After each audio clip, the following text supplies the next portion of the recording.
Քարորիա պատերազմի ընթացքում հայկական կողմն ունեցել է 125 վիրավոր, որոնցից միայն 5-ի կյանքը չի հաջողվել փրկել։ Ապրիլի 5-ից հետո հոսպիտալացվել է եւս 34 վիրավոր։ Այսօր ծայրահեղ ծանր վիճակում է 3 զինծառայող։ Վիրավորներից 87-ն արդեն լիարժեք ապաքինվել են եւ շարք վերադարձել։ Վիրավորների ժամանակին եւ ճիշտ կազմակերպված էվակուացիան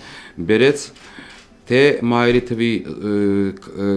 խիստ իջեցմանը, թե հետագա բարդությունների։ Գնդապետ Խաչատրյանն արձանագրում է, սա ոչ միայն ռազմական բժիշկների գերազանց աշխատանքի արդյունքն է, այլև զինվորների լավ պատրաստվածության։ Նրանք գիտեն ինչպես պաշտպանվել, ինչպես հարձակվել եւ ինչպես առաջին օգնություն ցույց տալ։ Բոլոր վիրավորների դեպքում, որոնց բժիշկները հասել են տեղափոխվելու եւ օգնություն ցույց տալու ոսկե 1 ժամը պահպանվել է։ Հենց պատերազմի դաշտում, այսինքն մենք վիրավորին հանել են խրամատից մի որևիցե թաքստոց, մեքենան հնարավոր է եղել մոտենալ, վիրավորներին վերցրել ենք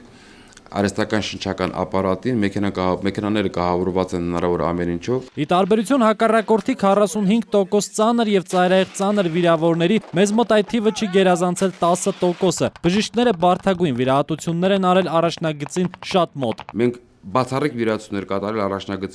առաջնագծից 10 կիլոմետր հեռավորության վրա։ Այսինքն մենք վիրահատել ենք զինվորին ենթածնկային անոթը զարկերակը կտրած, մենք կարողացել ենք նման պայմաններում, եթե մենք գնայինք նախկին մտածելակերպով, որ ունեցել ենք նախկինում,